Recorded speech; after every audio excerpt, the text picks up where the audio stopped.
Les murs intérieurs du Camposanto, bordant les galeries, ont été couverts de fresques. Voici un plan montrant la localisation des fresques de la galerie sud, faisant face au baptistère et à la cathédrale. Les fresques les plus anciennes datent de la première partie du XIVe siècle. Elles sont situées au sud-est et témoignent des mentalités de l'époque. L'une d'entre elles, articulée en 3 panneaux et 4 parties principales, représente le triomphe de la mort, le jugement dernier et l'enfer, puis la Thébaïde.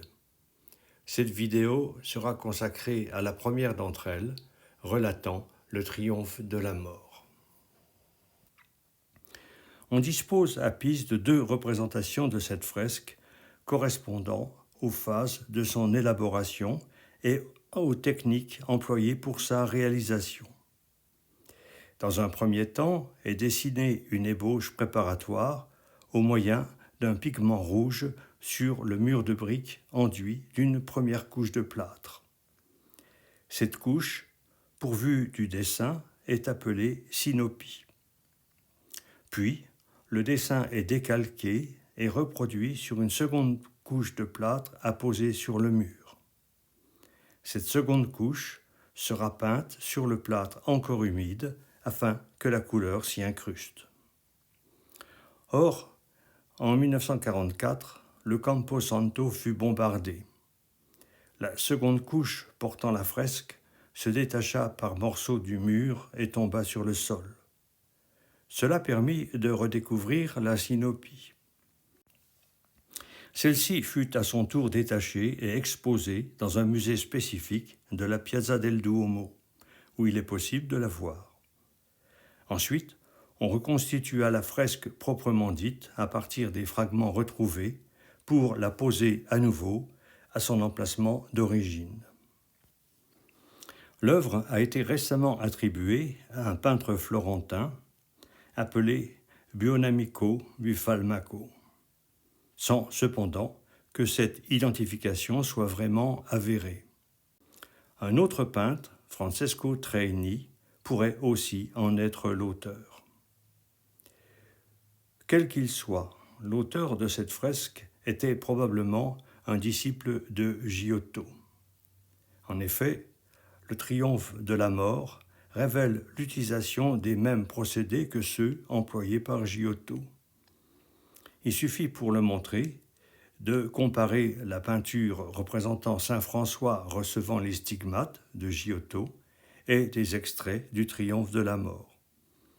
On retrouve les mêmes montagnes escarpées, séparées par des replats, ainsi qu'une perspective intuitive et une figuration réaliste des personnages qui rompt avec les visages hiératiques de l'art byzantin.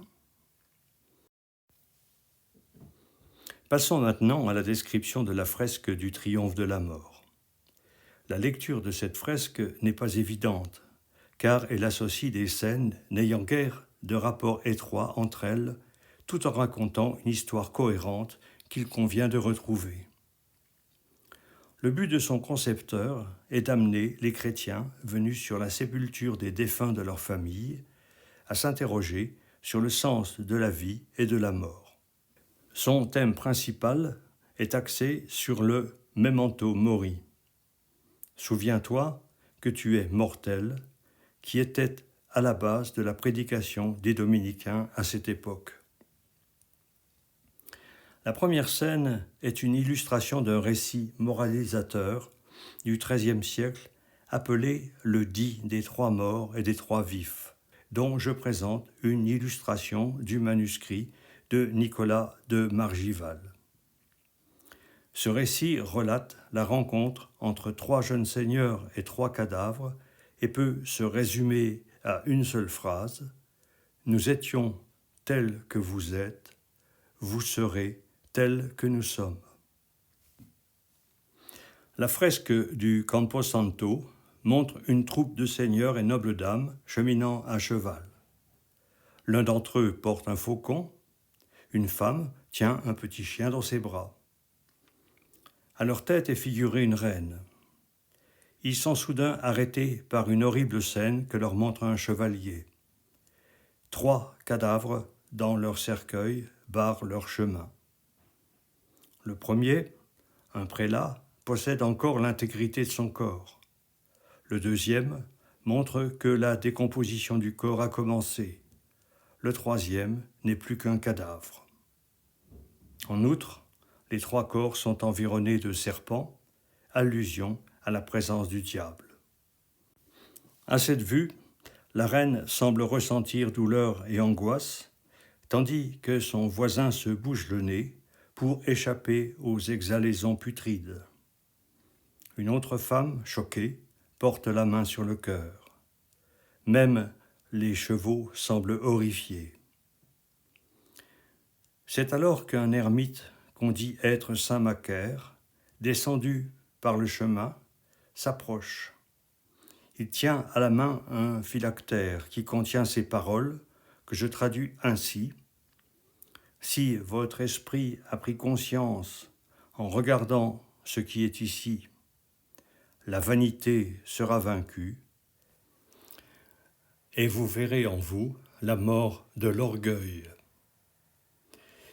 La deuxième scène représente un jardin courtois. Ce jardin comporte une végétation luxuriante associant une plantation d'orangers et un tapis de fleurs stylisées. 7 jeunes filles et 3 jeunes gens sont occupés à se divertir, à profiter de l'existence en menant une vie insouciante et raffinée. Certains jouent de la musique au moyen d'un psalterion et d'une vielle. Une femme tient son petit chien, son voisin regarde son faucon. Aucun ne semble songer à la mort. Pourtant, un sinistre présage, imité des sarcophages romains, est apparu au-dessus d'eux. 2 génies ailés tiennent une torche allumée, dont la flamme est dirigée vers le bas. Cette scène évoque un ouvrage rédigé par Boccaccio entre 1349 et 1353, appelé le Décaméron. Alors que la peste noire, apparue à Florence en 1348, sévit avec une extrême virulence, occasionnant une terrible hécatombe, 7 jeunes filles décident de fuir la ville et de partir à la campagne, dans un lieu où la mort ne règne pas. Elles se font accompagner de 3 jeunes hommes censés les protéger, et pendant 10 jours, ils se racontent des histoires pour passer agréablement le temps. Si cette partie du triomphe de la mort est une transposition du Décaméron, on peut en déduire 2 conséquences. D'abord, il est impossible que la fresque ait été peinte par Buffalmacco, car celui-ci serait mort en 1340, soit bien avant la peste noire. Ensuite et surtout, on peut mieux comprendre le cadre mental présidant à l'élaboration de ces fresques qui auraient été peintes au moment de la peste noire. En effet, pour les gens du milieu du XIVe siècle, la peste a été infligée aux hommes en punition de leurs péchés. Dieu s'est détourné de l'humanité, laissant le champ libre à la mort et au diable pour châtier les hommes. À cette époque, nul ne savait s'il serait encore en vie le lendemain.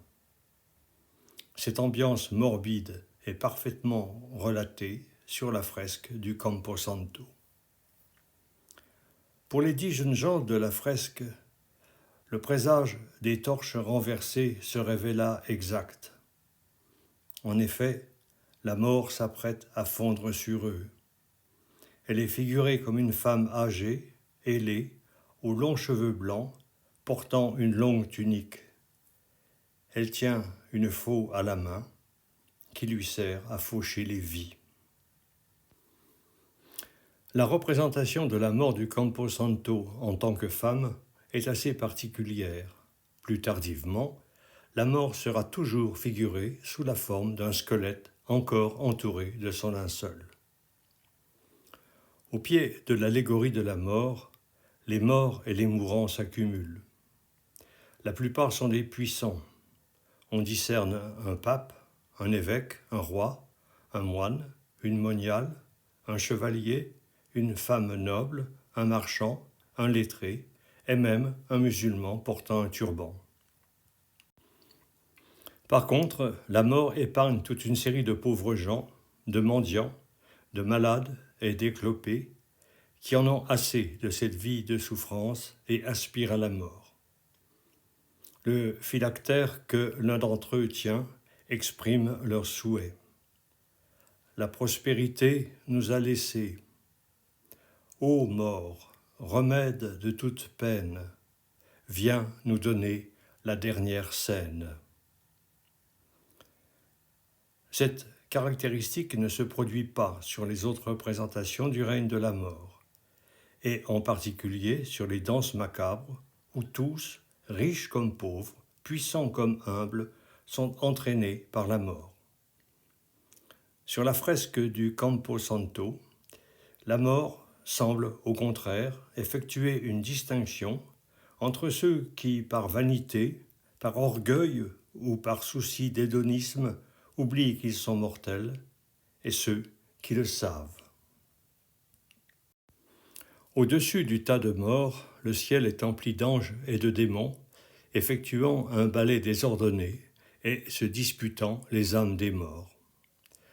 Lorsqu'un mourant passe de vie à trépas, démons et anges s'emparent de son âme dès qu'elle est sortie de sa bouche. Ainsi, l'âme d'une religieuse est saisie par un démon, tandis que celle d'un évêque est prise par un ange.